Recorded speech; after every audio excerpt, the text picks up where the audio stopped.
हमें राम के आदर्शों पर चलना है। ये सिखाता है कि हमें मर्यादा पुरुषोत्तम भगवान राम के बताए पथ पर चलना है, हमें उन मर्यादाओं का पालन करना है। लेकिन एक बात मेरे मस्तिष्क में आती है बार बार, क्यों मुझे जय जयकार इतना जोर जोर से करवाना पड़ता है? क्योंकि हिंदू समाज हमेशा से एक बहुत गंभीर समस्या से पीड़ित है, और वो है कि हम बहुत जल्दी सो जाते हैं। हमारे पड़ोस में क्या हो रहा है, हमारे आगे क्या हो रहा है, हमारे पीछे क्या हो रहा है, ये मैं और मेरे से बाहर हिंदू समाज निकल नहीं पाया। और इसका दुष्परिणाम हम लोगों ने क्या क्या भोगा। 1000 साल तक हमारे देश में हिंदू मैं और मेरे में बसा रहा, इसलिए 1000 साल तक ये देश गुलामियों की बेड़ी में रहा।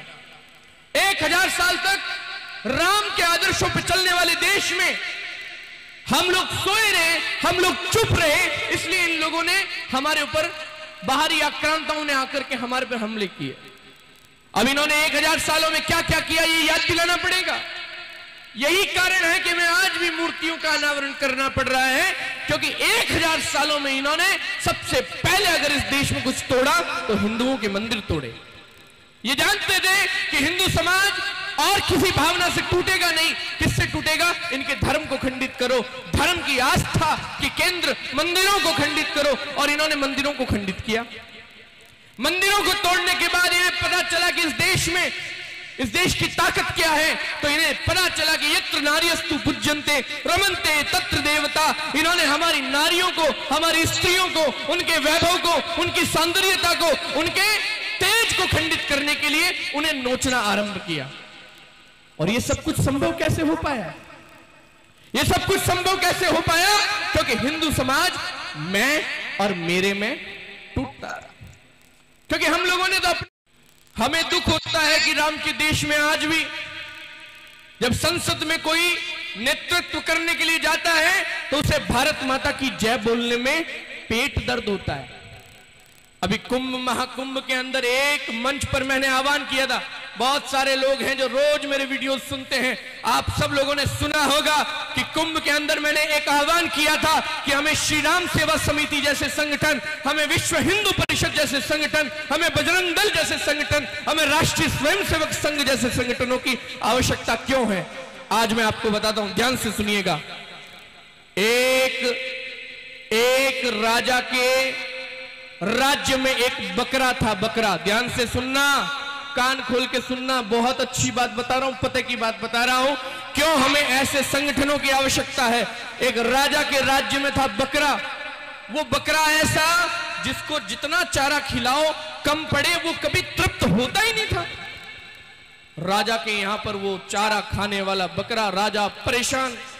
एक दिन मेरे जैसे कोई महात्मा पहुंचे और महात्मा ने जाकर के जैसे राजा के चेहरे पर चिंता देखी, तब महात्मा ने पूछा, राजन क्या बात है, चिंता की रेखाएं आपके माथे पर क्यों हैं? तब राजा ने कहा, महाराज सब कुछ ठीक है, ये बकरा मेरे राज्य में एक ऐसा है जो पूरे राज्य का चारा खा गया, लेकिन अभी तक इसका पेट नहीं भरा। महाराज ने कहा, चिंता मत कर यार, अभी मैं इसको ठीक करता हूं, एक दिन के लिए ये बकरा मेरे को सौंप दो। महाराज बकरा लेकर के गए अपने आश्रम में। अब बकरा जो ही चारे में मुंह डाले, महाराज हाथ में रखे एक लकड़ी का डंडा सीधा बकरे के मुंह पर मारे। एक बार मारा, बकरे ने फिर आदत से मजबूर था, फिर चारे में मुंह डाला। महाराज ने एक बार फिर मारा, फिर वो मुंह डाले, फिर मारा। 3-4 बार मारने के बाद आखिर में बकरे को समझ आ गया कि अगर मैं चारे के अंदर मुंह नहीं डालूंगा तो मुझे डंडा। अब ये राजा कौन? 70 सालों तक भारत की सत्ताओं पर राज करने वाले ये लोग, जिन्होंने राम भगवान की जय बोलने से पहले अपने आप को शर्मिंदगी महसूस करवाने का भाव समाज के बीच में रखा, वो राजा। अब ये बकरा कौन? जो 70 सालों में भारत देश की जमीन वक्फ बोर्ड के नाम पर खा गए, उन बकरे को अब कौन ठीक करेगा? राष्ट्रीय स्वयंसेवक संघ जैसे संगठन, विश्व हिंदू परिषद जैसे संगठन, सनातन धर्म के ये संत जब तक हाथ में लठ लेकर के इस बकरे को कूटेंगे नहीं, तब तक ये चारा खाना बंद। हमें ऐसे अब बकरे की बात आई तो मैं उसी व्यक्ति का नाम नहीं लेना चाहता, लेकिन संसद में जब शपथ ली जा रही थी तब एक हैदराबादी बकरा आया। एक हैदराबादी कौन आया? एक हैदराबादी बकरा आया और बकरा आकर के बोलता है फिलिस्तीन की जय। किसकी बोलता है? फिलिस्तीन की जय, अपने ईश्वर की जय। लेकिन भारत माता की जय, जो भारत माता की जय ना बोले उन्हें इस देश में रहने का कोई अधिकार है क्या? दोनों हाथों को उठा के बताओ, उन्हें इस देश में रहने का अधिकार है क्या? जो भारत मां की जय ना बोले उनके लिए कौन सा देश है? एक साथ बोलो, चले जाएं। जब धर्म के आधार पर दो देशों का बंटवारा किया गया, जब धर्म के आधार पर भारत को और भारत के अभिन्न अंग को तोड़ करके दो देश बनाए गए, तो फिर उसका क्या काम इस देश में?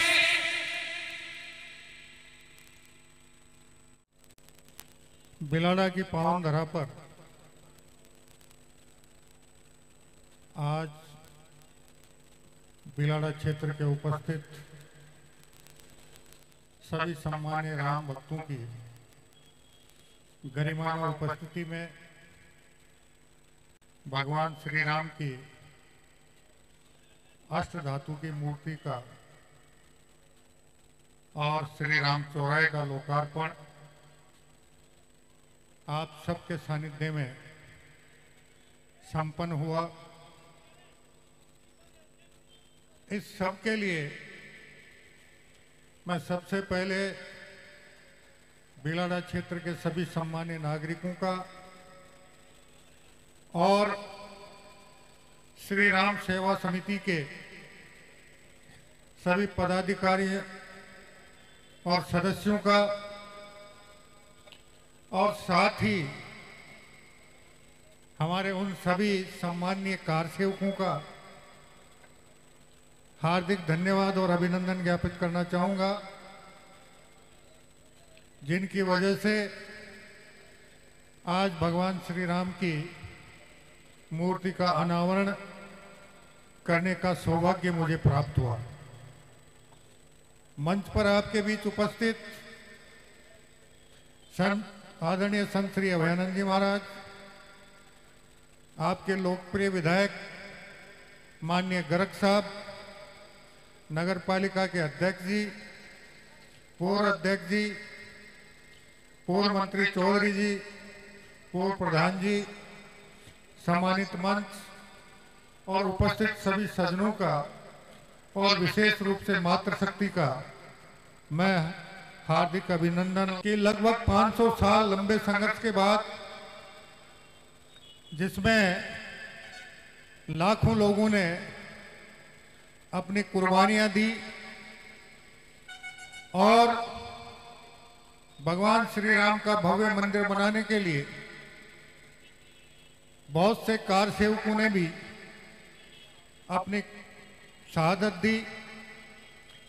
लाखों कार्यसेवकों ने ये संकल्प लिया कि भगवान श्री राम का भव्य मंदिर उनकी जन्मस्थली पर बनना चाहिए और उन लाखों करोड़ों लोगों की भावनाओं के अनुरूप पिछले वर्ष अयोध्या में भगवान श्री राम का दिव्य और भव्य मंदिर का निर्माण पूरा हो पाया और उसी कड़ी में आज बिलाड़ा की पावन धरा पर भगवान श्री राम की मूर्ति का अनावरण भी आप सबकी गरिमा में उपस्थिति में हो रहा है। ये हमारे इस राष्ट्र के लिए, सनातन के लिए बड़े हर्ष और गौरव का विषय है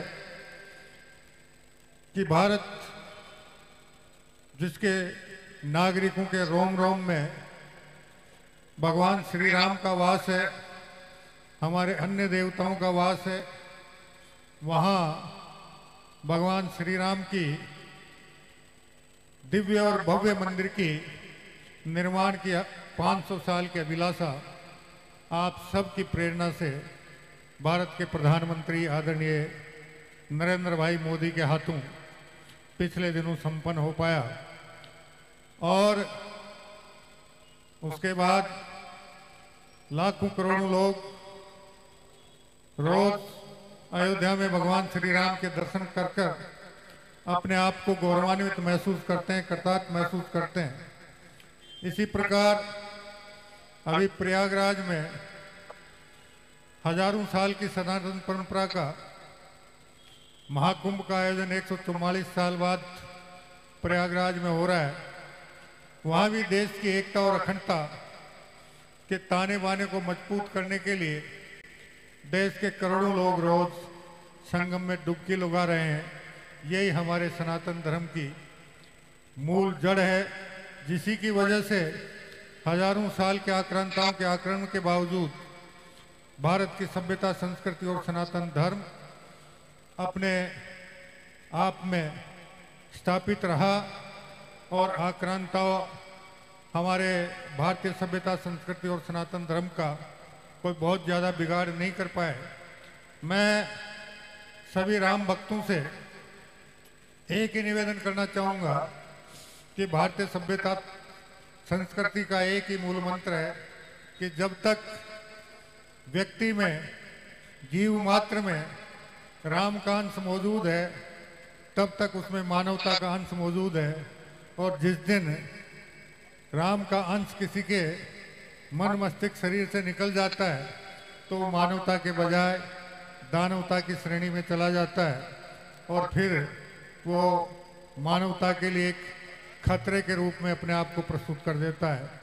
ऐसे में पिछले कुछ समय से जिस प्रकार भगवान श्री राम के प्रति या हमारे भगवान श्री कृष्ण के प्रति या हमारे द्वारकाधीश कहें या काशी विश्वनाथ कहें या अन्य हमारे देवस्थानों के प्रति देश के आम नागरिकों में